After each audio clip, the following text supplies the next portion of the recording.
Bonjour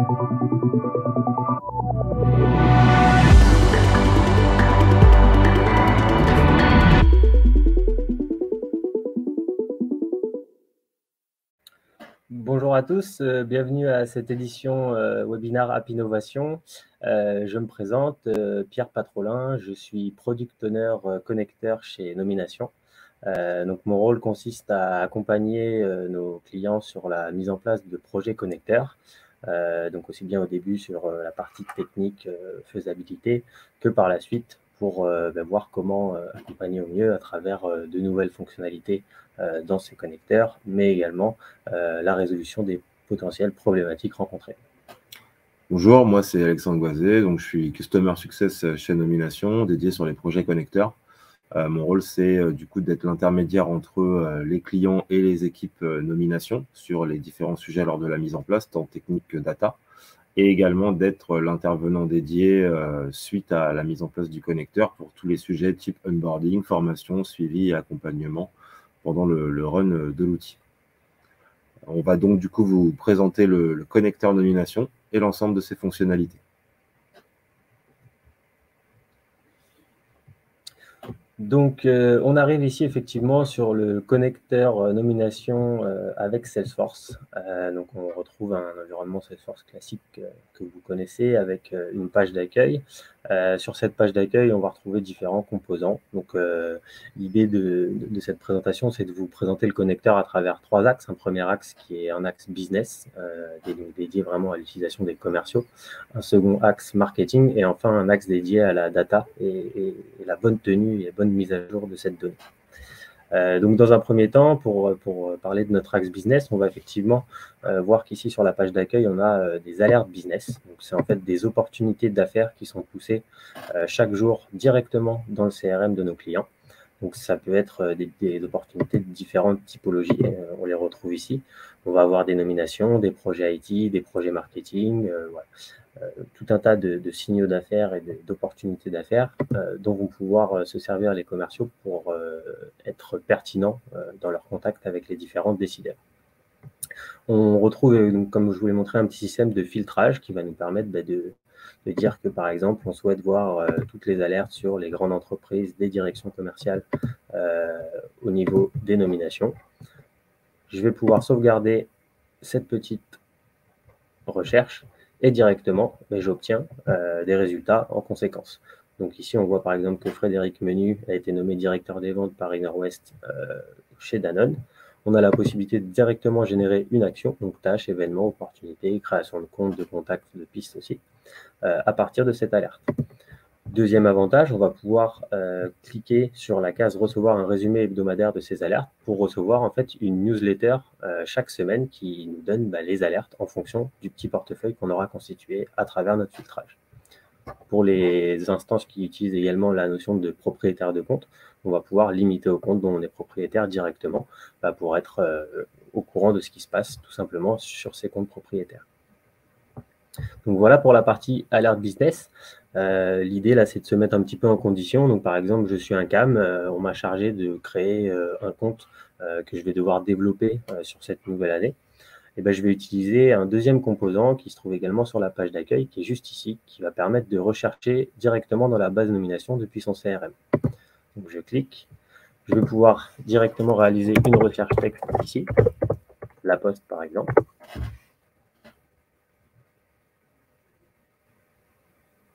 Et directement, on va obtenir tout un tas de résultats au niveau des comptes, donc qui correspondent à ma recherche. Je vais retrouver la Poste, Postimo, la Poste Mobile, ma French Bank, etc.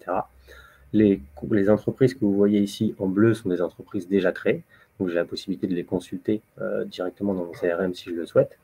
En revanche, la Poste, qui est juste ici, elle n'est pas créée dans le CRM, et donc je vais pouvoir cliquer sur Action pour l'implémenter. Quel avantage on va avoir? Tout simplement, en fait, grâce au système de mapping qu'on a avec la donnée de nomination, on va avoir toutes les informations de nomination qui sont implémentées directement sur le compte qu'on vient de créer. L'idée, c'est de faciliter la tâche des commerciaux pour qu'ils puissent créer facilement, rapidement et qu'ils aient la bonne info sur leur compte. Je vais valider mon enregistrement. Donc ici, dans la partie détail, on retrouve les informations qu'on vient de voir ensemble. Et on va retrouver 3 onglets supplémentaires qui sont des onglets associés à l'utilisation de nomination et qui donc vont permettre aux commerciaux de mieux connaître leur environnement compte. On va avoir dans un premier temps de nouveau les alertes business, mais cette fois-ci restreint au périmètre du compte en question. Donc on va avoir toutes les alertes business sur la poste. Donc, voilà, on a une nomination, un projet digital, un projet marketing, etc. On va pouvoir également retrouver les filiales associées au compte La Poste. Donc on voit qu'on a toutes les filiales que vous voyez ici en grise sont celles qui sont déjà créées.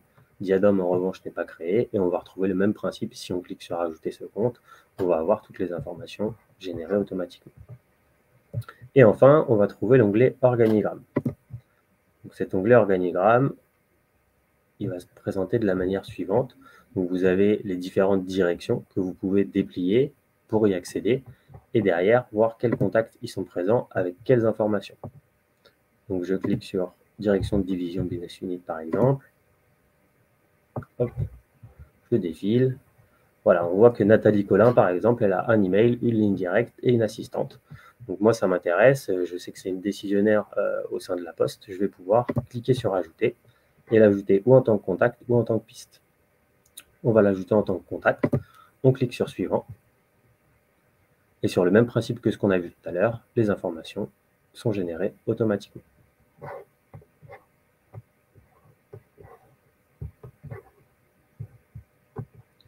J'enregistre.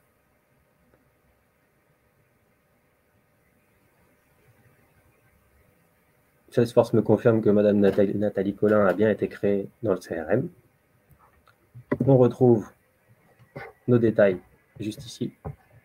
Et sur la droite de votre écran, vous avez juste ici ce qu'on appelle la carte contact nomination, donc qui va présenter sur la partie supérieure vraiment toutes les informations principales associées au contact, donc nom, prénom, compte et fonction, mais également toutes les coordonnées de ce contact. On va pouvoir également retrouver les dernières actualités associées à ce contact. Donc là, en l'occurrence, il n'en a pas. On va également pouvoir consulter son parcours.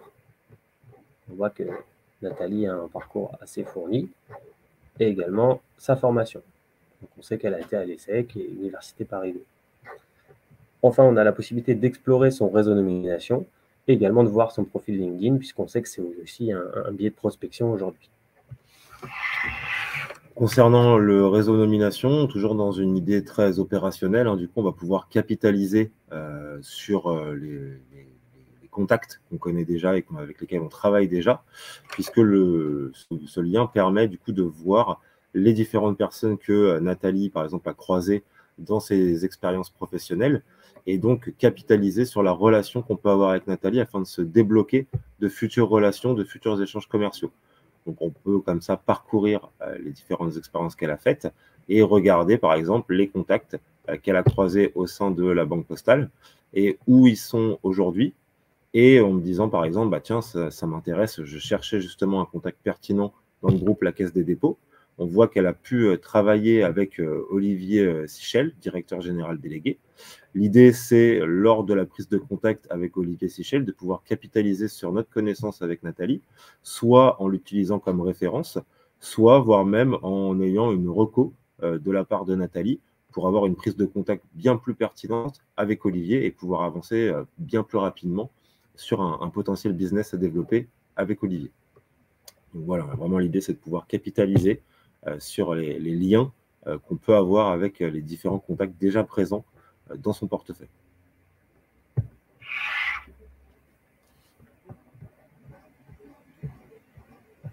Donc voilà pour l'aspect business de ce connecteur. L'idée, ça a été de présenter comment on va pouvoir accompagner, aider, faciliter la vie des commerciaux dans l'utilisation du CRM. Donc effectivement, on a montré qu'on pouvait créer des comptes et des contacts facilement avec la bonne information. On a montré qu'on pouvait contacter des décideurs d'une manière pertinente parce que on a également la bonne information. Donc la bonne information, ça peut être je sais que Nathalie Collin, elle a travaillé avec telle personne à un moment T, mais je sais aussi que Jean-Michel a été nommé dans telle structure à telle date. Donc voilà, c'est ça qu'on va appeler de l'information pertinente et c'est comme ça qu'on va accompagner les commerciaux. L'idée maintenant, c'est de passer au deuxième axe de ce connecteur nomination, donc qui va être un axe un petit peu plus marketing, comme je vous le disais tout à l'heure.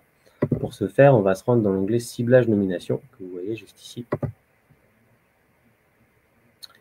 qui va nous permettre, sur un axe marketing, d'intégrer, alors pas en masse parce qu'on n'aime pas trop ce mot-là chez nomination, mais on va plutôt être sur voilà, un ciblage précis sur des comptes, des contacts ou des leads, qui va nous permettre derrière de pouvoir travailler efficacement ces comptes, contacts ou leads.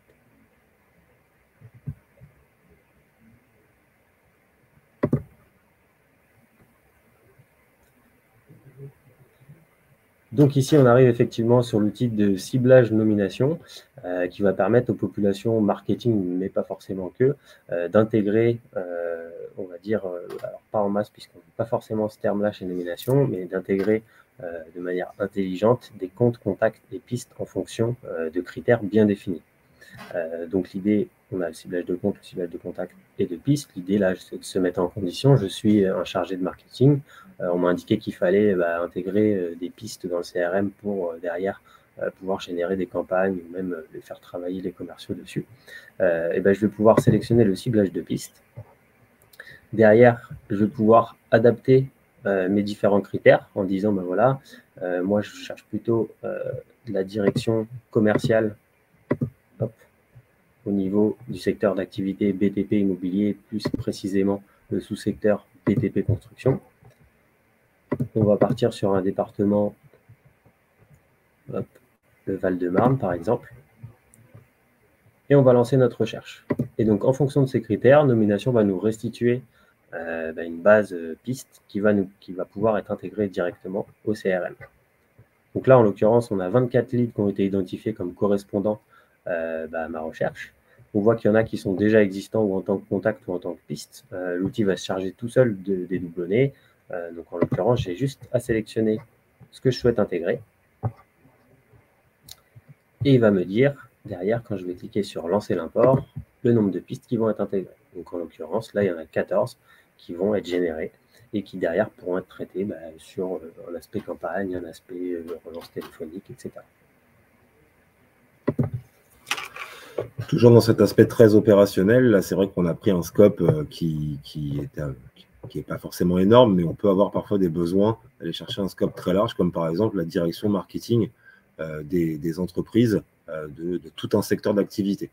On va pouvoir être beaucoup plus pertinent sur des critères d'actualité en lien avec les contacts, puisque les actualités de nomination étant des objets, on a la possibilité de se créer automatiquement des rapports sur ces objets, afin de pouvoir du coup avoir des sélections beaucoup plus pertinentes et pouvoir capitaliser sur l'actualité également du contact qui se trouve dans le scope qu'on souhaite rechercher. Par exemple, ici, j'ai créé plusieurs rapports sur différents signaux, comme la direction, donc directeur responsable marketing, et je vais pouvoir aller chercher des directeurs responsables marketing qui ont été nommés récemment sur leur fonction. Donc, capitaliser d'une part sur mon scope, mais également sur l'actualité du contact. Et je vais pouvoir, du coup, comme ça, me générer, grâce à l'ID nomination, différentes recherches et les importer en tant que contact, en tant que piste, et pouvoir, du coup, soit pousser l'information à mes utilisateurs commerciaux finaux, soit voire même créer des campagnes, d'une part sur leur typologie de fonction, directeur responsable marketing, mais également sur leur actualité, c'est-à-dire leur nomination récente. De la même façon, je vais pouvoir également capitaliser sur des signaux de type speaker, où je vais pouvoir regarder dans quel type de conférence les contacts sont intervenus et pareil, rebondir soit directement sur un axe commercial, soit via une campagne sur la fonction, plus le fait d'être intervenu dans une conférence sur telle ou telle thématique. Donc capitaliser sur le double élément, fonction, direction et également événement du contact.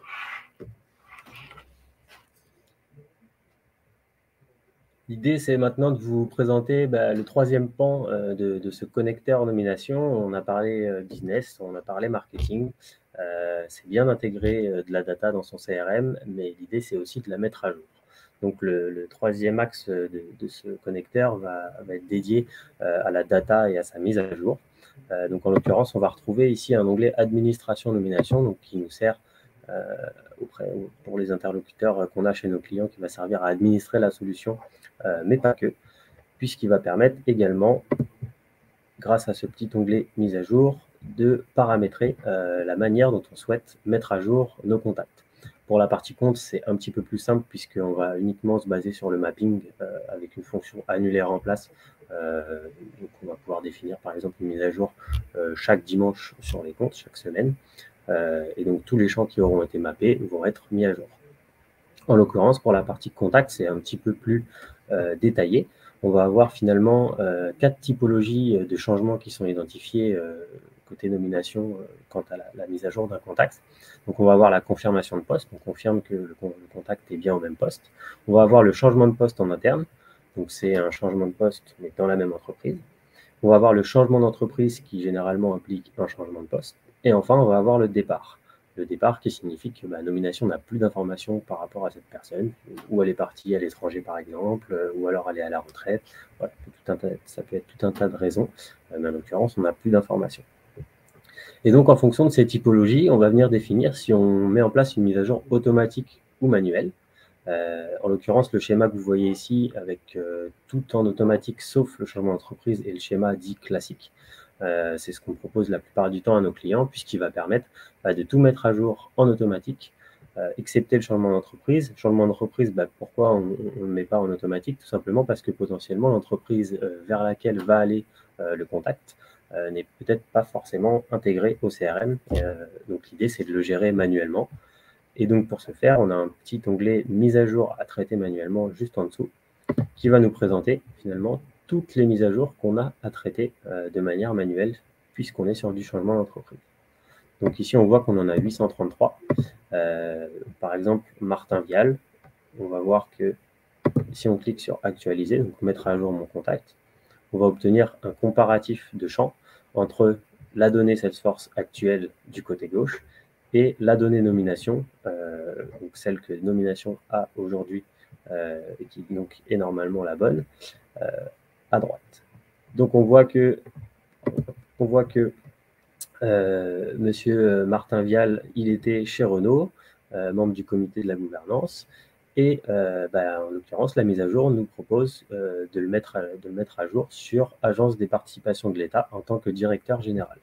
Donc il a changé d'entreprise, et l'idée, ça va être de confirmer ce changement d'entreprise pour que le contact puisse directement être mis à jour depuis nomination.